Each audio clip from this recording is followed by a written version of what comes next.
Silence. That is what history often forgets. Not the roar of battle, but the profound, unnatural silence that followed the world's first atrocity. For the descendants of Adam, the expulsion from Eden was a shattering tragedy. But an even darker curse lay dormant, a genetic time bomb inherited not through a bite of an apple, but through the very bloodline that now walked the raw, unforgiving earth. In the quiet solitude of the early world, two brothers stood at the precipice of destiny. Cain, the tiller of the soil, and Abel, the shepherd of the flock, of the Mai. They were the first fruit of humanity's tragic freedom, yet one of them would become the first murderer. Did they know? Could they ever have conceived that the sin of their parents was not just a forbidden fruit, but a seed of violence lying in wait? The story of Cain and Abel is not merely a tale of brotherly spat. It is the chilling genesis of human evil. Following the silence of Eden's expulsion, a new tension settled over the world. The first generation was learning what it meant to approach the divine. Every sunrise brought the weight of expectation. And so the two brothers were called to make their offering, not just a ritual, but a stark public test of their hearts. Cain, the hard-working farmer, and Abel, the simple shepherd. Two altars. This wasn't about the quantity of the gift. It was about the quality of the intention. Abel the younger set the standard of devotion.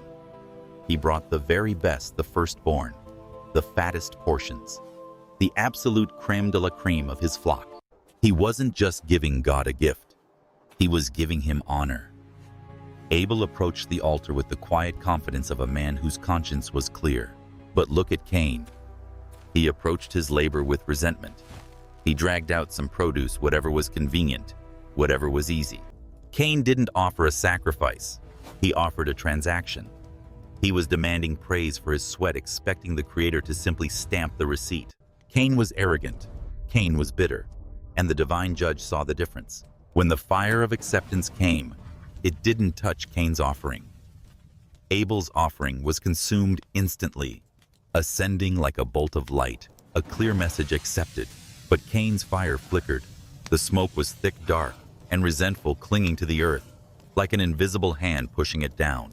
Cain's humiliation was absolute. Standing in the cold shadow of his own failure, the sweet aroma of Abel's acceptance became a poison. He felt a wound deeper than any Eden curse, a cosmic rejection that declared his brother superior. The bitterness he had nursed for years finally exploded into a singular, devastating rage. He couldn't attack the heavens, so he chose the next best target, the living proof of his inadequacy. He would silence the innocent blood that validated his own worthlessness. The dark mandate was set. In the darkest chamber of his despair, just as the rage was solidifying into murderous intent, Cain received a profound interruption. It was the voice of the Creator, a presence that pierced the gloom, calling out the farmer's name. This was not the voice of immediate judgment, but of desperate final mercy. The dialogue recorded in Genesis is chillingly brief, yet monumental. The Creator asked the most profound question: why are you angry? Why has your face fallen? This was the ultimate confrontation, a last chance intervention into the human heart before the ultimate sin. God, in his omniscience, saw the venom brewing. He didn't ask what Cain was feeling. He asked why, forcing Cain to confront the source of his bitterness. In that volatile moment before Cain could lift a finger, the voice of the Creator boomed across the silent plains. This was the final non-negotiable intervention. The message was devastatingly clear. If you do well, will you not be accepted? And if you do not do well, sin is crouching at the door. Its desire is for you, but you must rule over it. Imagine that scene. The world's first man to consider murder now stood before the ultimate choice. God didn't just warn him. He showed him the enemy. Sin was revealed as a primal, hungry beast, not a mistake, but a coiled predator ready to consume his soul. Cain still held the key to his own salvation, the power to choose good. But the poison had already worked. The shame was a fire he couldn't put out. He heard the divine counsel, but he chose the seductive lie of the shadow. He chose to believe that destroying Abel was the only way to heal his own wounded pride. He didn't fight the darkness. He embraced it. In that chilling silence, Cain willingly sacrificed his soul to the murderous intent. He became the beast he was warned against. He stood up steady and cold, the calculated killer ready to execute the world's first irreversible act of betrayal. The act of murder demanded cold preparation. Cain, consumed by the beast of envy, became a strategic predator. The vibrant land near their home, blessed by the scent of Abel's accepted offering, was tainted by light. Cain required a kill zone, a barren landscape mirroring the desolate state of his own soul. Cain approached his brother, his face a mask of false sincerity. He spoke of mending fences of a distant hidden valley, where they could perhaps try to make things right with the soil and the heavens. Abel, whose heart was pure and whose trust in his bloodline was absolute, suspected nothing. He saw only an older brother finally seeking reconciliation. This was the first great human lie. Every step was a step away from hope. Abel soon noticed the land was dry, silent, and empty. "Brother," he called out hesitantly, "why are we here? There are no flocks, no green grass." But Cain quickly lied, promising something just beyond the next hill, forcing Abel deeper into the trap. Cain clutched a heavy farmer's tool, a rock, a wooden club. Something meant to break the ground for planting, now dedicated to breaking life. When they finally halted in that desolate, airless wasteland, the deception ended. Abel turned around perhaps to finally demand an answer, and saw the truth flash in Cain's eyes. It was not a brother standing there. It was a killer. The realization hit him hard and cold. But the tool, heavy and silent, was already swinging down from the unforgiving sky. The tool swung down. The sound of that impact, the first act of human murder, tore a hole in the fabric of the world. In that remote, desolate field, Abel fell, silencing the last pure voice on earth. Cain stood over the body. The rage that fueled him was instantly replaced by a paralyzing, suffocating horror. He looked down, not just at his brother, but at the death he had personally created. He hadn't silenced a rival. He had broken the world. The murder was not private. The victim spoke not with his voice, but with his blood. The dry, dusty ground, the same ground Adam was cursed to, till became the first witness. It drank the crimson evidence greedily, and then the earth itself cried out. Suddenly, the voice of the Creator returned, inescapable, no longer an appeal, but an unyielding, damning judgment. It pierced the silence like thunder. "Where is Abel, your brother?" Cain's mind raced, his fear boiling over into the most infamous lie of all time. "I do not know. Am I my brother's keeper?" The lie was useless.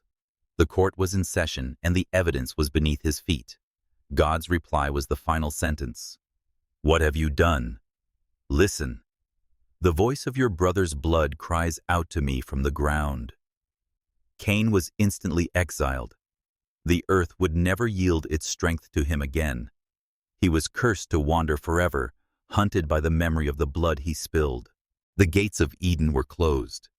But now the gates of human violence had been violently thrown open. The judgment was final. Cain was not executed. He was banished.